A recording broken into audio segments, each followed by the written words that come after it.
So I wanted to take a moment and show everybody on the new G2s how to change the retrieval from left to right or right to left.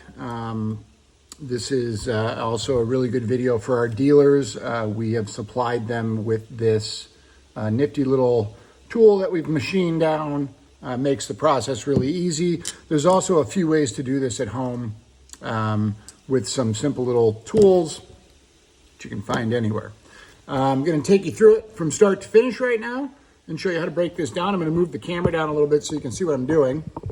Basically, to start, we want to take the center cap off, and that's simply held on by an O-ring. You'll see it might turn freely, but it's held down.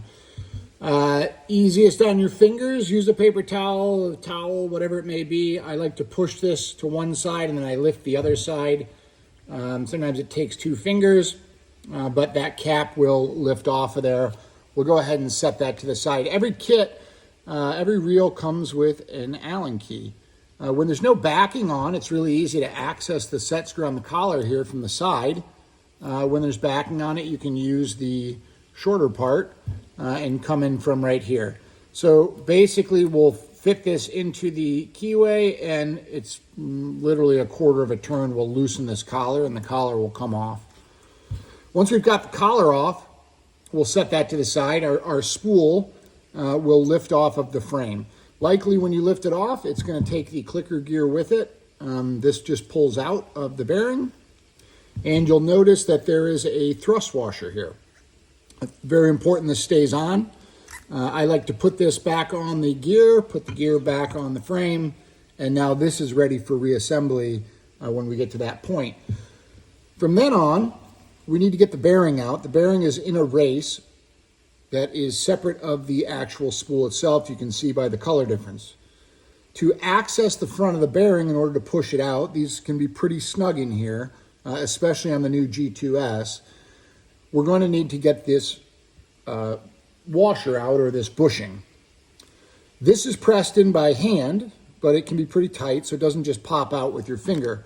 A couple ways to do it. One, if you have the tool, it's very easy. The tool, the first step on the tool goes right inside the washer, and you just snap it like that, and it pops it right out.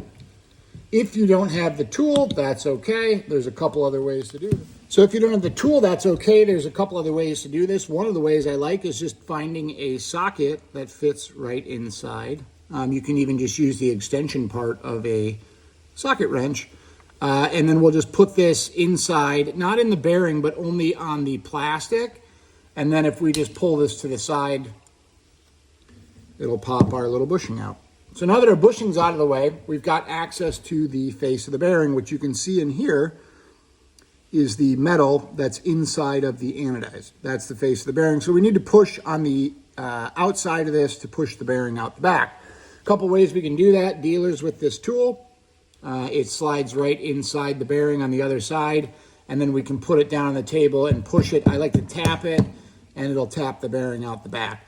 It does require some force, so don't be afraid. You can press it down pretty hard. The other option, if you don't have the tool, which is totally fine, again, find a socket, a different size, that fits in, touches the face of the bearing inside here. So you want it to fit inside the spool, just like that. And same thing, you can push this down on the table, you can take it, sometimes you can take it, set it like that, and just tap it, and it'll knock the bearing out of the bottom. Again, it might take some force. These are pretty snug on these new reels, so don't be afraid to tap on the socket relatively firmly. Okay, so now we've got the bearing out. We're gonna take the bearing from here and we're gonna put it back on to the frame here. And as you'll see, when this bearing goes back onto the shaft, we have the bushing underneath it, the thrust washer rather. We're going to rotate this bearing. This bearing is an anti-reverse bearing, so in one direction it's going to turn freely. That's your direction of retrieval. And then in the other it's going to grab and go against the clicker. So in this case, we're going to make this go left-hand retrieve. So we can see it turns freely this way. We'll set this over here.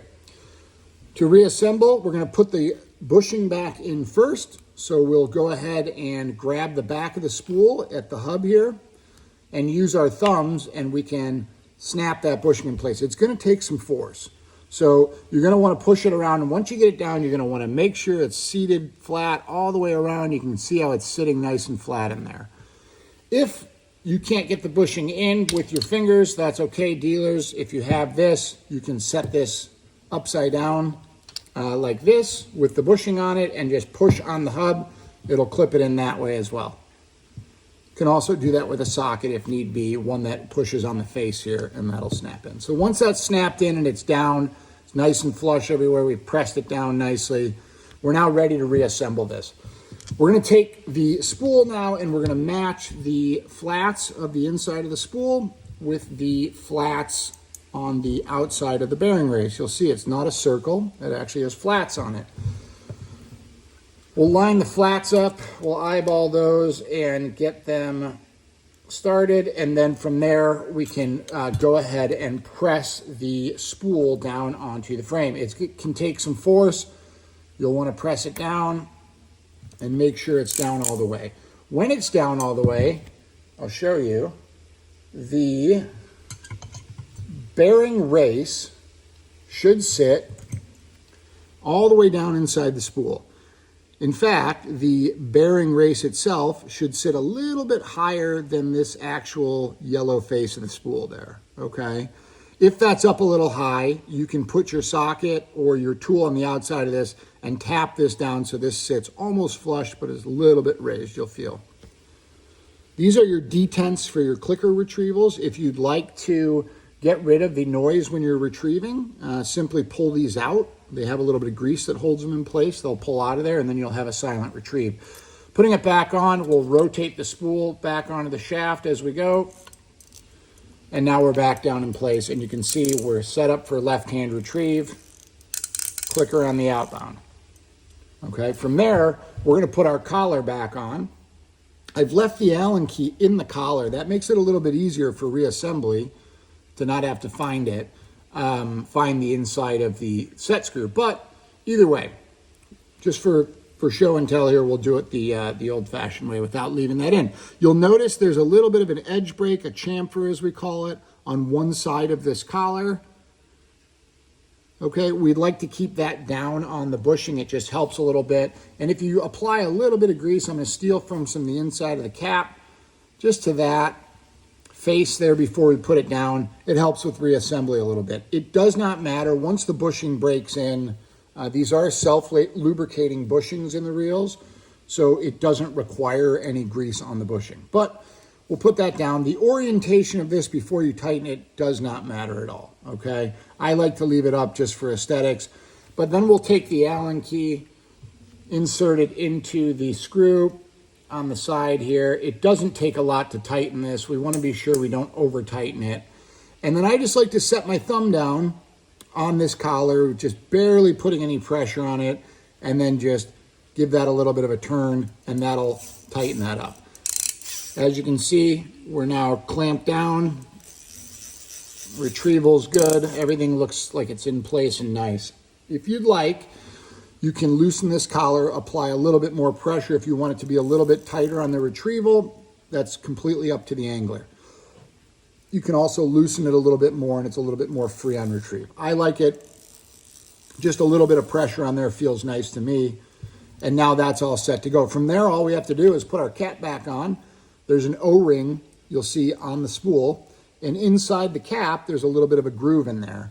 And all you're going to do is simply watch your O-ring to make sure you don't push it out of the way, but it should just snap right down. It might turn freely like this, but it'll be held in place by the O-ring.